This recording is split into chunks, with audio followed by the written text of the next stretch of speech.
अस्सलाम वालेकुम दोस्तों, जियां त मां आहियां ज़ाहिद अली थहीम ऐं तव्हां ॾिसी रहिया आहियो ZAT ऑफिशियल।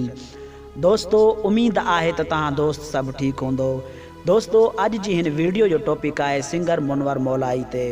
दोस्तों वीडियो शुरू करण खां पहिरियां तव्हां दोस्तनि खे हिकु नंढड़ी गुज़ारिश आहे, जे अगरि तव्हां मुंहिंजे यूट्यूब चैनल ते पहिरियों दफ़ो आया आहियो त मुंहिंजी वीडियो खे लाइक कयो ऐं चैनल खे सब्सक्राइब कयो।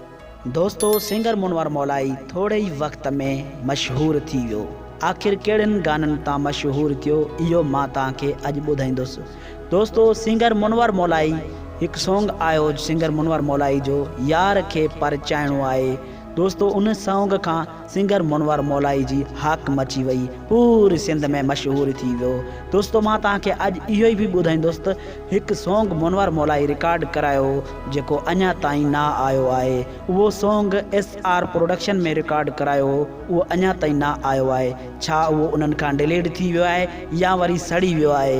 हुन सॉन्ग जा बोल कहिड़ा आहिनि इहो बि मां तव्हांखे ॿुधाईंदुसि। दोस्तों हुन सॉन्ग जा बोल मां तव्हांखे ॿुधायां थो। दोस्तों हुन सॉन्ग जा बोल आहिनि, बेवफा तेरा मासूम चेहरा भूल जाने के काबिल नहीं है।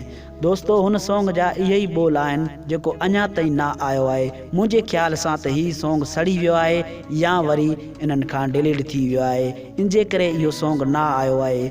दोस्तों हुन सॉन्ग जो थोरो टुकड़ो बि हलायो वियो हो जेको अञा ताईं उहो मुकमिल सॉन्ग न आयो आहे। दोस्तों अॼु जी नंढड़ी वीडियो तव्हां दोस्तनि खे पसंदि आई हुजे त मुंहिंजी वीडियो खे लाइक कयो ऐं चैनल खे सब्सक्राइब कयो। अल्लाह पाक तव्हांखे ख़ुशि रखे, सलामत रखे।